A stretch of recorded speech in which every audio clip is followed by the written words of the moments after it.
Frost in summer. The Tuscan sun beat down mercilessly on the overgrown vineyard as Olivia Bennet stood motionless on the crumbling stone terrace. Her grandmother's estate sprawled before her, a tangled mess of neglected vines and forgotten dreams. 3 months since the accident, and still her right hand trembled when she tried to hold anything heavier than a teacup. Certainly, it would never again master the intricate movements required to play Paganini. Abandoned things can be restored, with patience. Olivia startled at the voice, turning to find a man watching her from the edge of the terrace. Tall, with skin bronzed by years under the Italian sun, he stood with the casual confidence of someone comfortable in his own skin, everything she was not. "I didn't authorize any visitors," she said coldly. "This is private property." He smiled, seemingly immune to her frost. "Matteo Ricci, your property manager, called me. I tend vineyards." His English carried the melodic rise and fall of his native Italian. This one was once magnificent. It could be again. "I'm not interested in restoration projects," Olivia replied, unconsciously tucking her damaged hand into the pocket of her linen dress. "The property is for sale." Matteo's eyes, the warm amber of aged whiskey, settled on her face with unsettling directness. "So your manager mentioned that good vineyards need care until they find their new keepers. Otherwise you sell only the land, not its soul." "Vineyards don't have souls," Olivia said sharply. "Ah, then you have never truly known one." He gestured broadly at the tangled rows stretching toward distant hills. "This one is sleeping, waiting, like music without someone to play it." Olivia felt her chest tighten. "How do you know about your grandmother?" Mentioned her famous violinist granddaughter often. "I helped here summers during university." His expression softened. "I was sorry to hear about your injury." The pity she expected to see in his eyes wasn't there, just a quiet understanding that somehow made it worse. Olivia turned away, focusing on the distant mountains. "I'll be here for a few months at most, selling this place. Do whatever minimal maintenance is necessary until then." Matteo nodded, but his smile suggested he heard the lie in her words. "As you wish, Signora Bennet. I'll begin tomorrow." True to his word, Matteo arrived at dawn. From her bedroom window, Olivia watched him work, moving methodically through the vineyard, examining vines, making notes. By midday the silence had grown oppressive. She found herself on the terrace again, drawn by the sounds of life disrupting her carefully constructed solitude. "These Sangiova's vines, they're still strong," Matteo called out when he spotted her. "Your grandmother chose well. They're survivors." "Like weeds," Olivia replied, descending the steps despite herself. Matteo laughed. "Yes, exactly. The best vines are partly wild. Too gentle, they make boring wine." He offered her a cluster of tiny green grapes. "Taste. Even now, you can sense what they'll become."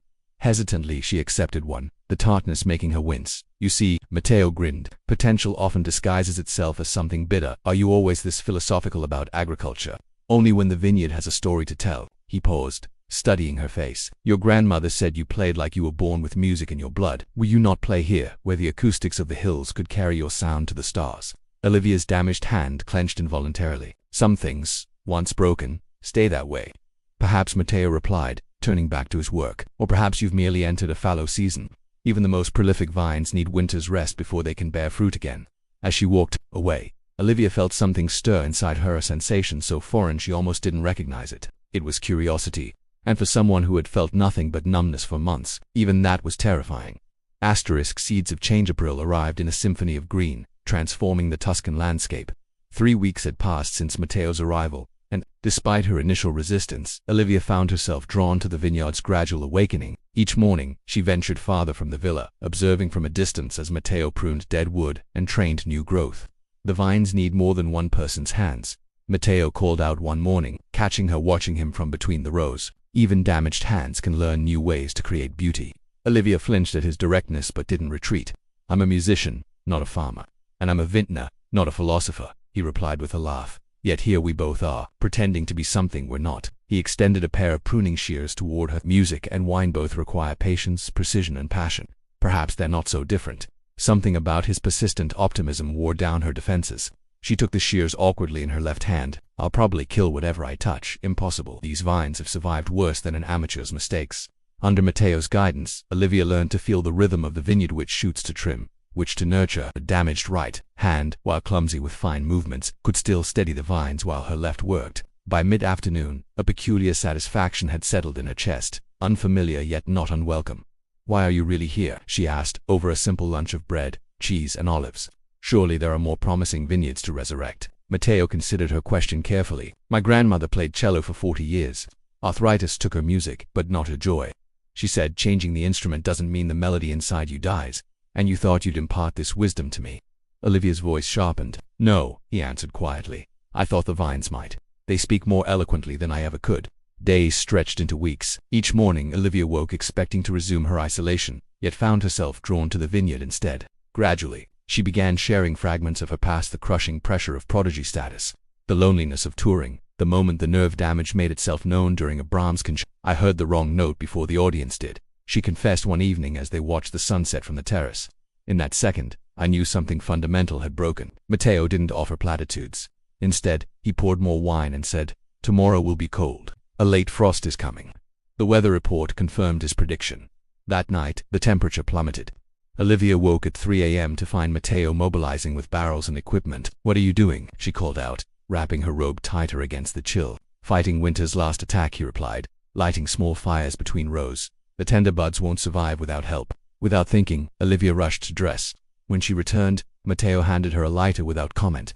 Together they worked through the darkness, lighting fires at precise intervals, the smoke creating a protective blanket over the vulnerable vines. Near dawn, exhausted, they sat huddled together against the cold. Olivia's hands were filthy, her muscles ached, and yet she felt more alive than she had in months. "Why did I care so much?" she whispered, more to herself than to him. "They're just plants." Matteo's eyes reflected the dying fires. "Because caring is not a choice we make, it's who we are beneath our scars."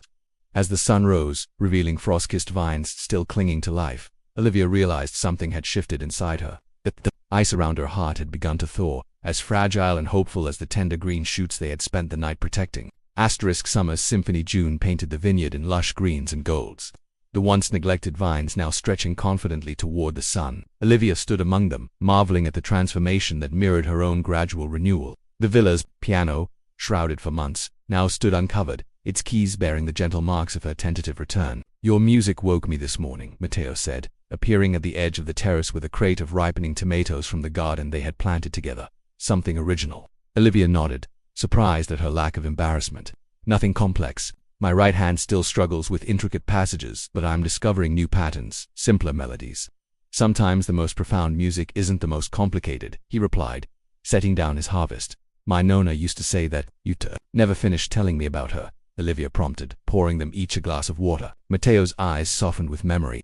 "Francesca Ricci, fourth chair cello, Rome Philharmonic, until arthritis claimed her joints. She taught me that endings can become beginnings." He gestured toward the vineyard. "Like these vines, what seemed dead now bears fruit." Olivia absorbed his words, feeling their truth resonate.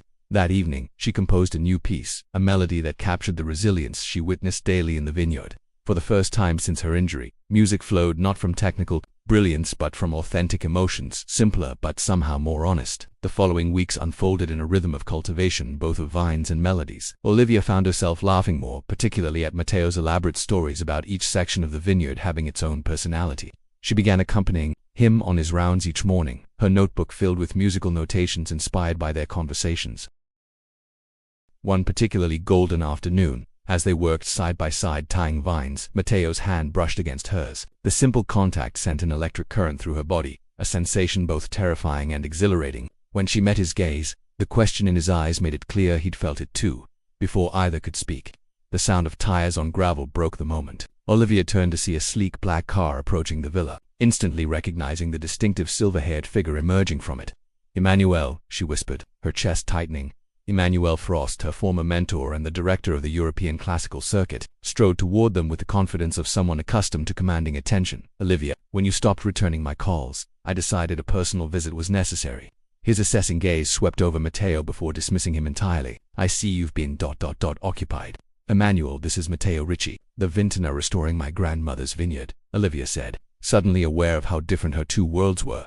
Over dinner, Emmanuel's purpose became clear. The Vienna Philharmonic is premiering a new piece this fall, composed specifically for musicians who've overcome physical limitations, alternative techniques, adaptive scoring. They want you, Olivia. Your story of perseverance would be powerful. "I haven't persevered in music," she objected. "I've barely touched my violin." "But you've been composing," Emmanuel countered, gesturing toward her notebook. "I hear potential in what you played earlier. With my guidance, we could transform these sketches into something revolutionary." Later, alone on the terrace, Olivia stared at the moonlit vineyard. The choice before her seemed impossible. Return to the prestigious world that once defined her, or remain in this unexpected life where she was learning to be more than just her talent. From the shadows of the olive grove, she heard the soft notes of Matteo's guitarra, gentle reminder that some harmonies couldn't be captured on any score. *Harvest Storms. The Vineyard blazed with autumn colors as harvest approached. Workers had been hired to assist with what promised to be the first successful vintage in years. Yet despite the activity surrounding her, Olivia felt increasingly isolated. Emmanuel's offer lingered in her thoughts, and Matteo had grown uncharacteristically distant since the mentor's visit. "You've been avoiding me," she finally confronted him one evening as they inspected ripening clusters. Matteo's expression remained carefully neutral. "I thought you needed space to consider your future." "My future isn't just about music anymore," she replied softly. Something flickered across his face, pain perhaps, or resignation. "Olivia," he began hesitantly, "I've been offered a position at Chateau Lumière in Bordeaux, director of vineyard restoration. It's been my dream since university." The words struck her like physical blows. "When would you leave?" "After harvest. They need someone before winter preparations begin." "I see." Her voice sounded hollow even to her own ears. "Congratulations. It's a remarkable opportunity." "It doesn't have to change, of course. It changes everything," she interrupted, old fears surfacing with surprising force. "Everyone leaves eventually. At least you had the courtesy to tell me before disappearing." "That's unfair," Matteo said quietly. "What we've built here." "We haven't built anything permanent," Olivia cut in, retreating behind familiar walls. "You restored a vineyard. I regained some purpose. The transaction is complete." Hurt flashed in his amber eyes, but he didn't argue. "As you wish, Signora Bennett." The formality stung worse than anger would have. For the next week, they worked alongside each other in strained silence, the warmth that had grown between them replaced by a cool professionalism. Olivia threw herself into preparations for harvest, ignoring the ache that had taken residence in her chest. 3 days before harvest was to begin, the weather shifted dramatically. Dark clouds rolled in from the Mediterranean, bringing winds that bent the cypress trees and rain that lashed against the villa windows. "The forecast is worsening," Matteo reported grimly, arriving at the villa drenched from a brief inspection. "This storm could destroy everything if we don't take precautions." Despite their personal tension, they mobilized immediately, working through the driving rain to secure vulnerable vines and set up drainage channels. Hours into their labor, a violent gust tore through the upper vineyard, ripping carefully tended vines from their supports. Olivia watched in horror as months of work threatened to unravel. "Can we save them?" she shouted over the wind. "Not all," Matteo called back, "but enough if we work together." Through the night, they fought against nature's fury, soaked to the skin, hands bleeding from countless scrapes. When dawn finally broke, revealing the storm's toll, Olivia surveyed the damage with exhausted clarity. Some rows were devastated, others merely wounded. Like her career, like her heart.